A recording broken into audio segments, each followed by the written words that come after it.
You have a whole bunch of power under you, and you can do pretty much anything you want with one of those machines. You need to get the feel of the machine, so it's almost like an art. A lot of the students that come to a school like this are not academic. They're just not going to get it from reading constantly or just looking at pictures. They have to be able to touch it, experience, and make it run. Right here, if you take a look at this plant. We discovered a gem in the middle of South Dakota.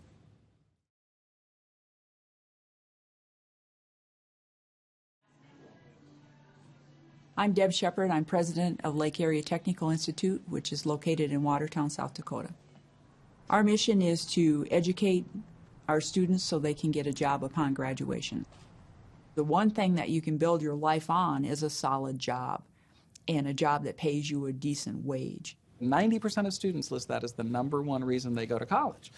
And so the colleges that are most successful aren't just imagining what it is that employers want. They are in regular, weekly, sometimes daily contact with folks in the industry to make sure that what they're teaching aligns to what the industry needs are.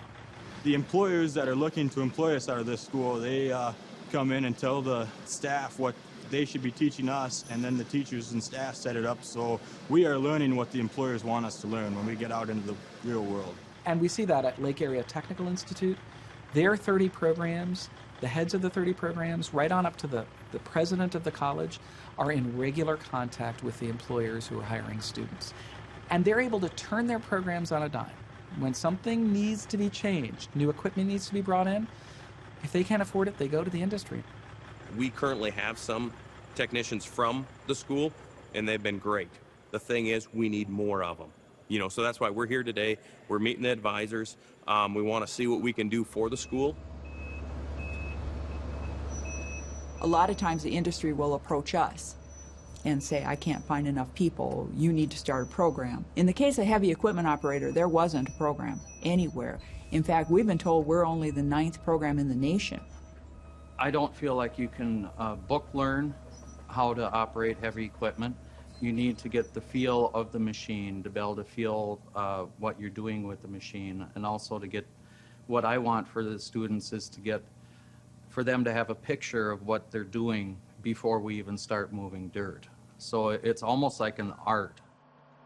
Lake Area Tech has a rule that in most of their programs that you must engage in hands-on education within the first 3 weeks of starting class. And enabling students to apply what they've learned in the classroom in real-life settings, in hands-on education, engages students, number one, who don't do as well with book learning but might do better with hands-on education.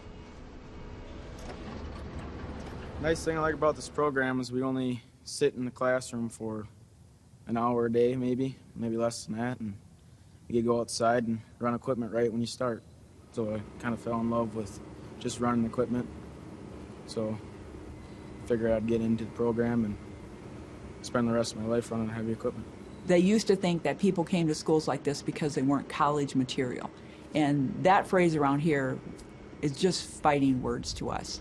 When they get here, when we get them into something that they like, they will blossom, they will do it, they will work harder than anybody because they see the prize. They know why they're doing it. When they come in the door, they have to pick their major. And so they are accepted to that program. They're not accepted to the school per se, they're accepted into that program. And for each program, we have admission standards. So if you're going into welding, you have to be able to read at a certain level and math at a certain level. If you're going into nursing, then there's a different test you take and a different set of metrics that we're looking at. These 30 programs are block structured. It looks a lot like high school does in a sense. You arrive at 8 or 9 in the morning and you're done by 2:30 or 3 in the afternoon, 4 or 5 days a week. And the instructors have decided what it is that matters most, and they incorporate that into a 4 or 5 day week. Most colleges offer 1,000, 1,500 courses, 100, 150 programs, and that's sort of a dizzying array for students. And helping students either navigate that system much more effectively or more impressively perhaps, narrow the choices of courses, help define for students what really matters, and may help them get through at a much higher rate. The success rates are remarkable. Lake Area Tech has a 76 to 80% graduation rate, depending on the year you look. That compares with a national rate, no matter how you count, to 40% or lower. So it's twice the national rate. 390. We think one of the reasons the graduation rate is so high is we get the students in the right lane right away. And then the way the programs are structured, we break them down into tiny groups. I like having the small teacher to student ratio because you can actually know your teachers and you can go in and talk to them about whatever you want. It doesn't necessarily have to be school related. Right away, from day one, they're in their program with their instructors. Everybody knows them. They know their name. They know where they're from. They know what they want to do. They know their strengths and weaknesses. And I think that's one of the reasons it works so well. Catch him? All right. Once these young people find what they want to do, there's nobody that does better than they are. I mean, it's awesome to work with those kids. A student should be able to expect that they are getting a skill that is highly marketable and that they will get a job. Our placement rate, the last report we did, was 99%. Were either employed or they were continuing their education. First and foremost, I want them to be able to have a job no matter what it is and be able to have a work ethic to show up on time and give 100% to earn their pay. What we expect from our graduates in return is that they do a good job, and they make us proud, and they do that every day. But we expect them to work hard and advance in their industries and then eventually become leaders.